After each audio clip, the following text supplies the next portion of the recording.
ఎసూజ్ మే doctor. ఇంత కాన్ఫిడెంట్గా వచ్చిందంటే సెట్ అయిపోయి ఉంటుంది. కన్ఫ్యూజ్ అవ్వకుండా బాగానే కూర్చుంది. ఎలా ఉన్నావమ్మా? అదే నాకు అర్థమైతలేదు డాక్టర్. అమ్మో, ఇంకా తగ్గలేనట్టుంది. ఇప్పుడే చిన్న పని ఉందమ్మా, వెళ్ళొస్తాను. డాక్టర్ నేను చెప్పేది వినండి డాక్టర్. లేదమ్మా, కాస్త అర్జెంట్ పని ఉంది, వెళ్ళేసి వస్తాను. లేదు డాక్టర్ వినండి డాక్టర్, నాకు అర్జెంట్. అంటే పర్సనల్ పనమ్మా, లేదు మీరు వినాల్సిందే. డాక్టర్ మా ఇంట్లో పెళ్లి అని చెప్పి నన్ను దమ్ చేస్తున్నారు. ఇప్పుడు నాకేం చేయాలో అర్థమైతలేదు.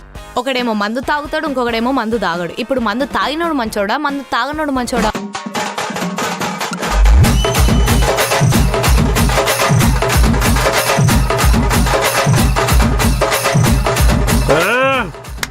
ఆపు. నీకు నేను మంచి సంబంధం చూస్తా. అన్ని లక్షణాలు ఉన్న మంచి కుర్రోనిచ్చి నేను పెళ్లి చేస్తా. పక్కా? పక్కా.